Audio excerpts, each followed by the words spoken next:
Ngayon, balikan na natin itong bagyong may international name na Koinu, ang bagyong Jenny.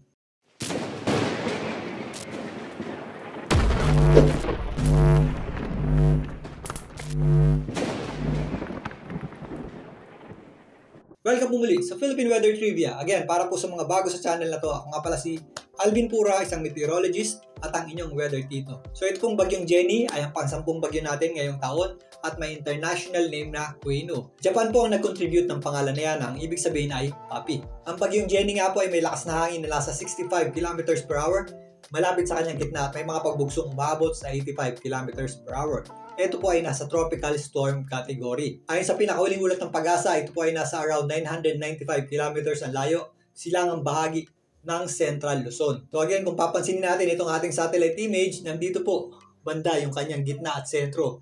Yung kanyang kaulapan ay medyo nandito sa kaliwang bahagi nito. Ito pong bagyong Jenny ay medyo shear dahil doon sa epekto nga ng tinatawag nating vertical wind shear o yung hangin na nasa itaas na bahagi ng ating atmosphere na bumabangga sa ating bagyo. So nauuna po yung kanyang kaulapan kumpara doon sa kanyang gitna. Although malayo at walang direktang epekto sa anumang bahagi ng ating bansa, yung kanyang trough o extension ay umaabot po dito sa ilang bahagi ng Luzon at yung hila naman ng habagat o yung ating southwesterly component ng hangin ay nakaka-apekto naman sa ilang bahagi ng ating bansa. So ito pong trough o extension ng bagyong Jenny ay nagdadala po ng maulap na panahon at posibleng scattered o kalat-kalat na pag-ulan. Dito po sa ilang bahagi ng Isabela, kasama na po dyan ang Aurora, Quezon, maging dito sa area ng Bicol Region. Ito namang southwesterly component ng hangin na hinihila ng bagyong Jenny ay nagdadala po ng maulap na panahon at posibleng scattered na pag-ulan or thunderstorms sa malaking bahagi ng Visayas, maging dito sa ilang parts ang Mimaropa. Isolated o localized na pag-ulan or thunderstorms naman nating aasahan sa natitirang bahagi ng ating bansa. Kasama na po dyan ang Metro Manila. So narito muli ang ensemble forecast track ng GFS para sa bagyong Jenny. In the next 48 hours or 2 days, inaasahan po natin na patuloy na kikilos pa northwest o pataas ng bahagya.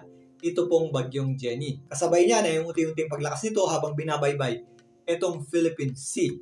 Maaaring sa Lunes, yan po ay kumilos na pa west northwestward o patungo dito sa general area ng Taiwan or extreme northern Luzon. Dahil yan sa paglawak ng ridge ng ating high pressure area pa westward. So yan po ang magtutulak pababa ng bahagya dito sa ating bagyong Jenny. So ito pong black, yung kanyang average na posibleng puntahan. Pero again, yung mas malayong araw pa po nito in the next 3 to 4 days ay malaki pa yung tinatawag nating circle of uncertainty o cone of probability. May possibility pa po yan bumaba dito sa extreme northern Luzon or tumaas ng bahagya papunta dito sa general area ng Taiwan. Maliban dyan, meron din tayong inaasahang posibleng rapid intensification o biglang paglakas nitong bagyong Jenny kapag lumapit na to ng bahagya dito sa extreme northern Luzon sa darating na Lunes hanggang Tuesday. Dahil mas magiging favorable po yung environment para sa paglakas ng bagyong Jenny, hihina po yung kanyang vertical wind shear at meron din po tayong nasa 30 degrees na sea surface temperature o mas mainit po yung ating temperatura ng karagatan. Pero as of now, wala po tayong inaasahang direct hit o pagtama po nitong bagyong Jenny sa mainland Luzon, maging dito sa area ng Visayas. Pero pag medyo mas malapit na po yan, dito sa extreme northern Luzon, yung kanyang track or panglabas na kaulapan ay posibleng makaapekto dito sa area ng extreme northern Luzon. At yung hila naman ng habagat or southwest monsoon ay posibleng namang magdala ng maulap na panahon dito po sa ilang bahagi ng Luzon, particularly sa western section nito.